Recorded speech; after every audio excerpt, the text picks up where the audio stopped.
Hi friends, welcome back to my channel. Ugadi ముందర అమ్మవారి జాతరలు జరుగుతాయండి. మాఘమాసం నుంచి ఉగాది దాటినంత వరకు కూడా అమ్మవారి జాతరలు జరుగుతాయి. అయితే నూకాలమ్మ తల్లికి ఒక ప్రత్యేకత ఉందండి. ఏంటంటే ఆ అమ్మవారి కొత్త అమావాస్య నాడు చాలా బాగా పండుగ చేస్తారు. కొత్త అమావాస్య అంటే ఫాల్గుణ అమావాస్య. ఫాల్గుణ అమావాస్యకి అమ్మవారికి బాగా జాతర చేస్తారండి.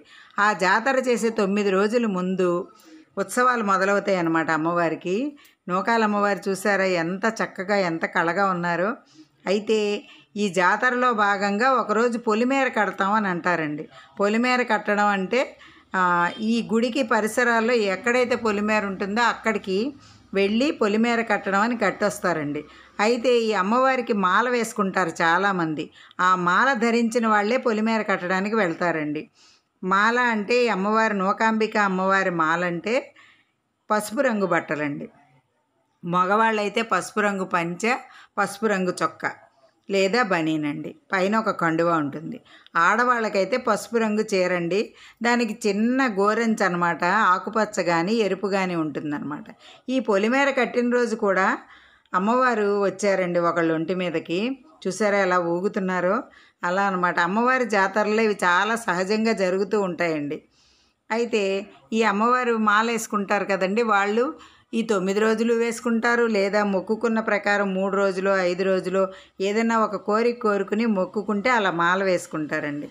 ఆ మాల వేసుకున్నప్పుడు వెళ్ళి ఆ పసుపు రంగు బట్టలు కట్టుకుని రోజు ఉదయాన్నే అమ్మవారి గుడికి వెళ్ళి అక్కడ పూజాధికాలు చేసుకుని ఇంటికి వచ్చాక కూడా పూజ చేసుకుని ఆ రోజంతా నియమనిష్టలతో, అంటే ఆ ఒక్కరోజే కాదండి, ఎన్ని రోజులు మొక్కుకుంటే అన్ని రోజులు ఆ మాలకు సంబంధించిన నియమాలన్నీ పాటిస్తూ దీక్ష పడతారండి. ఆ దీక్ష విరమించడం కూడా కొత్త అమావాస్య రోజైతే విరమిస్తారండి. అమ్మవారి అర్చన ఏ రోజైతే జాతర కంప్లీట్ అవుతుందో ఆ రోజు మాలని తీసేస్తారనమాట. నేను వెళ్ళిన రోజైతే పొలిమేర కడుతున్నారండి. అంటే ఈ మధ్య నేను వైజాగ్ వెళ్ళాను. మా అన్నయ్య వాళ్ళ ఇంటి దగ్గరండి ఈ నూకాలమ్మవారి జాతర అనమాట. అది పొలిమేర కట్టడం అన్నారండి. ఇలా నెత్తి మీద అలా పూల బుట్టలాగా పెట్టుకుని ఘటాలని కూడా అంటారండి వీటిని.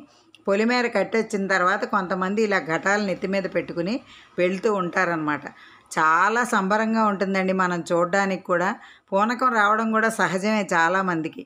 ఎందుకంటే ఆ ఉద్రేకం, ఆ అమ్మవారి ఆ డప్పుల మోత అవన్నీ అలా ఉంటాయండి. మనకి కొంచెం ఎలా అంటే ఇప్పుడు మామూలుగా పిల్లలకి చెప్తే గూస్ బంప్స్ అంటారు చూసారా, అలా వస్తాయన్నమాట అండి ఇవన్నీ చూస్తూ ఉంటే. ఇలా ఘటాలు ఎత్తుకుని వెళ్తారండి. మగవాళ్ళు ఆడవాళ్ళు కూడా వెళ్తారు. చాలా వేడుగ్గా జరుగుతుందండి ఇక్కడ ఈ ఉత్సవం అన్నమాట. ఒకరోజేమో అభిషేకం అండి అమ్మవారికి. 108 కలశాలతో అభిషేకం కూడా చేశారండి. అంటే 108 బిందెలు అనమాట. ఆ చుట్టుపక్కల ఉన్న వాళ్ళందరూ వెళ్ళి ఒకరోజు అలా అభిషేకం అనమాట. ఒకరోజేమో భోజనాలు పెడతారండి. అలా అనమాట. రోజుకో రకంగా చేస్తారు ఈ ఉత్సవాలు. మధ్యలో వేషధారణలు ఉంటాయండి, చాలా ఉంటాయన్నమాట.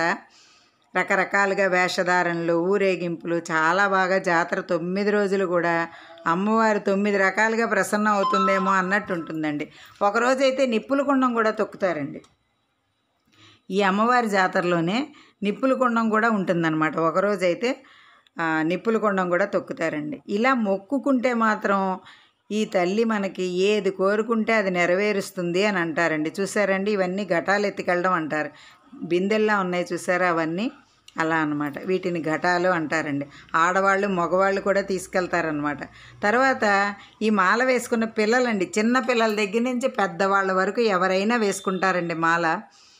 ఈ ఒకరోజైతే ఇవన్నీ కార్యక్రమం అనమాట. ఇలా పిల్లలందరూ ఆడుతూ పాడుతూ అమ్మవారి వేషధారణలు అవన్నీ జరుగుతూ ఉంటే ఎంతో ఆనందంగా అండి, ఉల్లాసంగా ఉత్సాహంగా జరుగుతుందండి ఈ కార్యక్రమం. చూడడానికి కూడా మన కన్నుల పండుగగా ఉంటుందన్నమాట అమ్మవారి జాతర. ఏ అమ్మవారి జాతర అయినా ఇలాగే ఉంటుందండి. గ్రామదేవతల పండుగలు వచ్చే సమయం అండి ఇది. మనకు కూడా ఇలాంటివి చూస్తే చాలా ఆనందం కలుగుతుంది. మీకు ఈ వీడియో నచ్చిందా అండి? నచ్చితే లైక్ చేయండి, షేర్ చేయండి. మరిన్ని వీడియోస్ నా ఛానల్లో మీకు చూడాలనిపిస్తే సబ్స్క్రైబ్ చేయండి. Thank you.